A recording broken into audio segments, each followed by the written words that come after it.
홍해를 건넌 이스라엘 백성들은 애굽을 떠난 지 2달 만에 시내산에 도착을 하게 되죠. 오늘 1절을 보면 이스라엘 자손이 애굽 땅을 떠난 지 3개월이 되던 날 그들이 시내 광야에 이르니라. 3개월이 되던 날, 꼭 2달, 1월달 1월 14일 날 이렇게 6월절이 있었으니까요. 꼭 이제 출발해서 꼭 2달 만에, 그러니까 이제 개월수는 3개월이 되죠. 3개월이 되던 그날 시내 광야에 그들이 도착을 하게 됩니다. 그래서 애굽을 떠난 지 2달 만에 시내산에 도착을 하게 되는데, 이 시내산은 하나님께서 떨기나무 불꽃 가운데서 처음 모세를 부르실 때부터 이미 말씀하셨던 것이었죠. 출애굽기 3장 12절을 보면 하나님이 이르시되 내가 반드시 너와 함께 있으리라. 내가 그 백성을 애굽에서 인도하여 낸 후에 너희가 이 산에서 하나님을 섬기리니 이것이 내가 너를 보낸 증거니라. 그렇게 모세에게 말씀하셨습니다. 너희가 이 산에서, 이 산은 모세가 떨기나무 불꽃을 보았던 호렙산을 가리킵니다. 그 호렙산은 시내산과 같은 산입니다. 너희가 이제 애굽을 떠난 후에 이 산에서 나를 섬기게 될 것이다. 하나님께 말씀하십니다. 벌써 시내산을 하나님 말씀을 하시죠. 왜냐하면 시내산에서 중요한 일이 이루어질 것이기 때문에 그렇습니다. 그럼 어떤 중요한 일이 이루어집니까? 출애굽한 이스라엘 백성들과 하나님 사이에 공식적인 관계가 맺어지는 일이 있게 되는 것입니다. 시내산 언약이라고 부르는 그 일.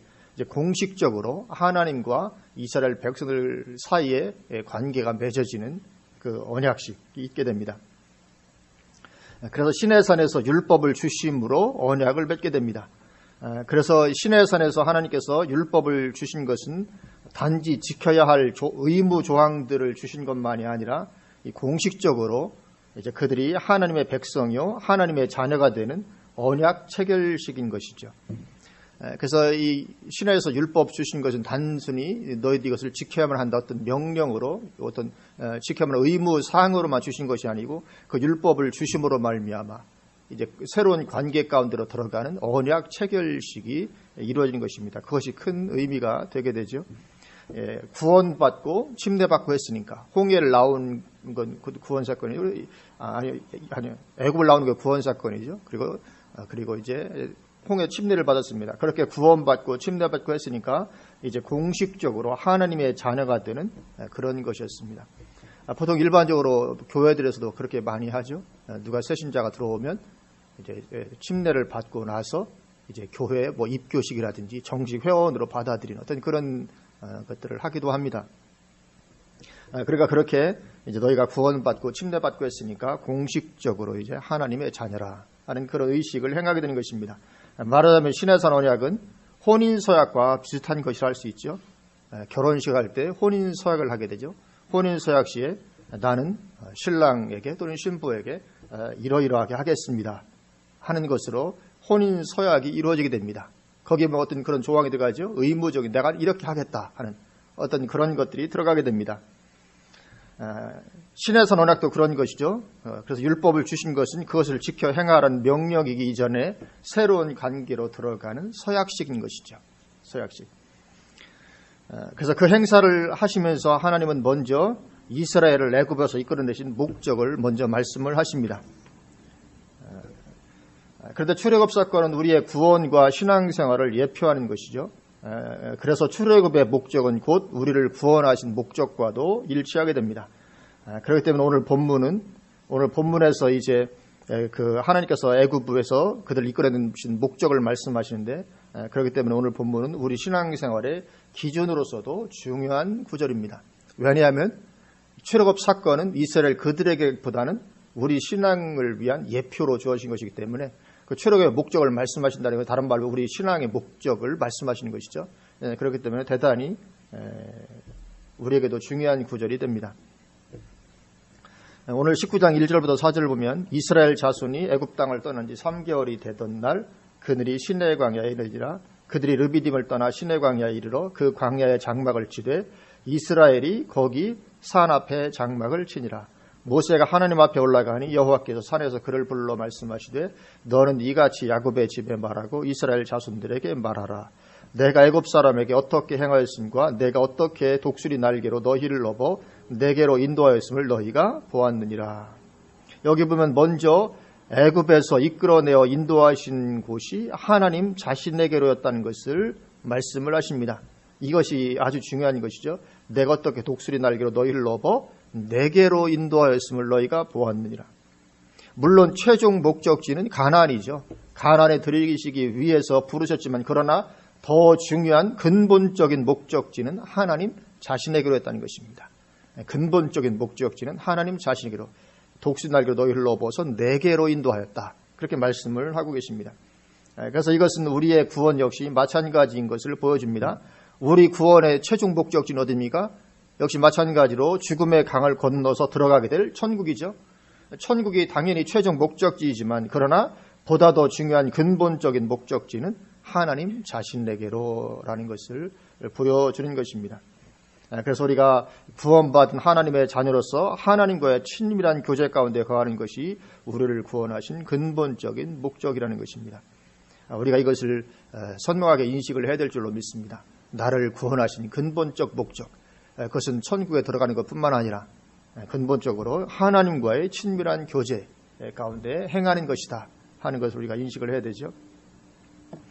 그렇다면 우리의 신앙생활은 그렇게 방향이 교정되어야 될 줄로 믿습니다. 매일 매순간 하나님과 친밀함 가운데 있는 것이 내 삶의 최우선순위가 되어야 합니다. 이건 두말할 나위 없이 가장 중요한 것이고 핵심적인 것입니다. 가장 내 신앙생활의 최우선순위가 되어야 되는 것, 매일 매순간 하나님과 친밀함 가운데 있는 것입니다. 하나님이 멀리 떨어져 있는 것 같이 그렇게 그런 가운데서 신앙생활을 하면 이것은 대단히 곤란한 거죠. 하나님이 늘 함께 있는 것 같은 이런 가운데 우리가 신앙생활을 해야 되지, 하나님은 뭔가 하나님 아버지가 아니라 뭐 하나님 아저씨처럼 멀리 있는 어떤 이런 가운데 우리가 신앙생활을 해 나가고 있는 것은 대단히 잘못된 신앙생활인 것이죠. 그래서 우리는 항상 기뻐하고 쉬지 말고 기도하고 범사에 감사하는 것, 그것이 바로 친밀함 가운데 있는 것입니다. 그래서 이것이 그리스도 안에서 너희를 향하신 하나님의 뜻이니라 그렇게 말씀하십니다. 그리스도 안에서 우리를 향하신 하나님의 뜻, 항상 기뻐하고 쉬지 말고 기도하고 범사에 감사, 이게 하나님과의 친밀한 교제 가운데 있는 것입니다. 하나님과의 친밀한 교제 가운데 있으니까 항상 기뻐할 수 있는 거죠. 그리고 쉬지 말고 기도하는 것입니다. 그리고 범사에 감사하는 것, 얼마나 하나님을 가까이 생생하게 모시고 섬기고 동행하는 어떤 그런 표현인지 모릅니다.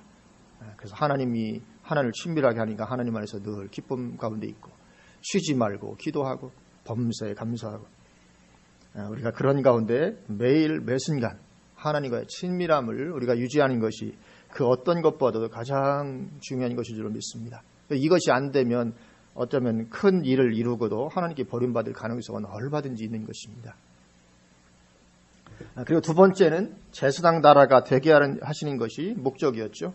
5절 6절을 보면 세계가 다 내게 속하였나니 너희가 내 말을 잘 듣고 내 언약을 지키면 너희는 모든 민족 중에서 내 소유가 되겠고 너희가 내게 대하여 제사장 나라가 되며 거룩한 백성이 되리라. 너는 이 말을 이스라엘 자손에게 전할지니라. 그렇게 말씀하십니다. 여기 5절을 보면 모든 민족 중에서 내 소유가 되겠다고 말씀하십니다. 여기 모든 민족은 누굽니까?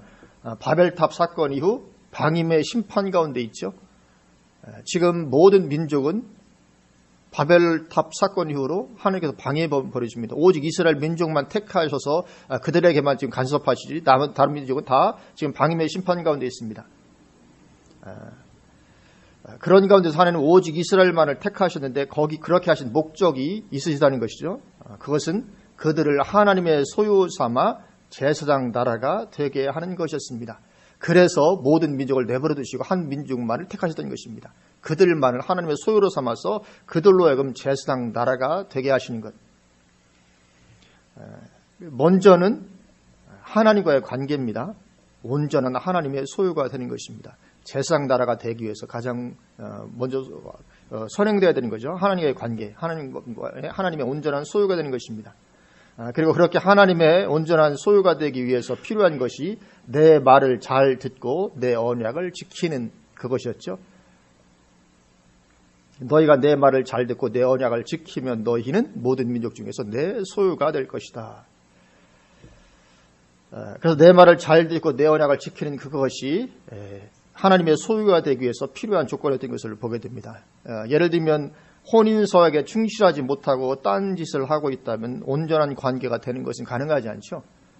혼인서약을 했으면 그 서약에 충실을 해야 부부간의 온전한 관계가 이루어지게 됩니다. 마찬가지로 율법을, 언약을 그렇게 주신 것은 구원받은 후에 하나님과의 관계를 위해서입니다. 그러니까 그렇게 그 율법을 지켜서 구원받으라는 것이 아니고 구원받았으니 그것을 지킴으로 하나님의 온전한 소유가 되라는 것입니다. 이것이 율법을 주신 어떤 이유죠. 이것을 지키면 구원받아. 하나님은 그렇게 말씀하지 않았습니다. 구원받았으니 이것을 지켜서 나의 온전한 소유가 되어라. 그럼 내가 너희를 통해서 할 일이 있다. 그것이죠. 하나님께서 죄인이요 노예되었던 그런 이스라엘 백성들을 독수리 날개로 업어서 하나님께로 인도하셨기 때문에 가장 우선되어야 하는 것은 하나님과의 그러한 온전한 관계입니다. 우리 신앙에서 가장 우선되어야 되는 것이 하나님과 온전한 관계죠. 그렇게 하나님의 소유 삼으셔서 이제 제사장 나라가 되게 하는 것이 목적이었고, 지금 방임의 심판 아래에 있는 모든 민족들에게 그렇게 제사장 나라가 되는 것입니다. 하나님께서 한 민족만을 택하신 목적을 보게 됩니다. 그들을 제사장 나라로 삼아서 이제 방임의 심판 가운데 있는 그 민족들을 섬기도록 하는 것입니다. 제사장은 죄인과 하나님 사이에 화해 역할을 하는 사람이 제사장입니다. 그렇죠? 죄인과 하나님 사이에 서 있는 사람이 제사장입니다. 그렇기 때문에 제사장 나라는 심판 아래에 있는 모든 민족들과 하나님 사이에 서서 화해의 다리를 놓는 그런 나라가 제사장 나라입니다. 그래서 하나님께서 이스라엘을 제사장 나라로 부르십니다. 모든 민족은 지금 방임의 심판 가운데 있습니다. 그들과 하나님과의 화해시킬 그런 민족으로 이스라엘 민족을 택하시고 부르셨습니다. 그러면 이스라엘은 그 역할을 감당했습니까? 이스라엘은 그 역할을 감당하지 못했습니다. 왜냐하면 이것은 우리에게 이루어질 것의 예표로 주어졌기 때문에 그렇습니다. 그러니까 오늘 말씀도 이스라엘이 그렇게 들어가도록 하는 어떤 그런 말씀이 되기보다는 우리에게 주어진 예표적 사건의 어떤 그런 말씀인 것입니다. 출애굽 사건 전체가 우리의 구원과 신앙생활의 예표인 것이죠. 그렇기 때문에 오늘 본문도 실제적으로는 우리에게 주신 말씀입니다. 왜냐하면 이스라엘은 이 말씀을 이루지 못했습니다. 이 제사장 나라의 사명을 온전히 감당하지 못하고 자기들만 선민으로 다른 민족들은 다 개취급하면서 전혀 관심을 두지 않고 자기들만 있는 그런 가운데 있고 그냥 그렇게 멸망해 버렸습니다. 그래서 그래서 이것은 오늘날의 우리를 위해서 주신 하나님의 말씀인 거죠. 그래서 우리를 통해서 이것은 지금도 성취되어지고 있는 그런 말씀입니다. 이 제사장 나라의 사명은 이스라엘 민족의 조상인 아브라함을 부르실 때부터 주셨던 말씀이죠. 창세기 12장 3절에서 하나님은 아브라함에게 너를 축복하는 자에게는 내가 복을 내리고 너를 저주하는 자에게는 내가 저주하리니 땅의 모든 족속이 너로 말미암아 복을 얻을 것이라 그렇게 말씀하십니다. 이 땅의 모든 족속이 너로 말미암아 복을 얻을 것이다. 그러니까 제사장 나라가 되게 하리라는 그런 말씀이죠. 제사장 나라. 그런데 이 언약은 이스라엘 백성들이 온전히 이루지를 못했고 예수님께서 오신 이후 교회를 통해서 우리 그리스도인들을 통해서 이루어져 가고 있습니다. 그래서 신약 성경에서도 동일한 말씀을 하고 있습니다. 베드로전서 2장 9절을 보면 그러나 너희는 택하신 족속이요 왕 같은 제사장들이요 거룩한 나라요 그의 소유가 된 백성이니. 오늘 본문하고 표현이 거의 유사합니다. 다시 한번 보면 그러나 너희는 택하신 족속이요 왕 같은 제사장들이요 거룩한 나라요 그의 소유가 된 백성이니 이는 너희를 어두운 데서 불러내어 그의 기이한 빛에 들어가게 하신 이의 아름다운 덕을 선포하게 하려 하심이라. 그렇게 말씀합니다. 구원받은 우리들을 향해서 왕 같은 제사장들이라고 말씀을 하고 있습니다. 그래서 우리가 제사장인 줄로 믿습니다. 우리는 다 제사장입니다. 그러면 제사장이 하는 역할이 무엇입니까? 거기 보면 이는 너희를 어두운 데서 불러내어 그의 기이한 빛에 들어가게 하신 이의 아름다운 덕을 선포하게 하려 함이라. 그렇게 말씀합니다. 그렇게 함으로 사람들을 하나님과 화목하게 하는 것이죠. 이게 제사장입니다. 그래서 오늘날 우리가 제사장으로서 해야 될 역할은 그렇게 어둠 가운데 있는 그들을 향해서 하나님의 말씀을 선포하고 그래서 그들로 하여금 하나님의 빛 가운데 들어가서 하나님과 화해하도록 하는 그런 역할을 하는 것입니다.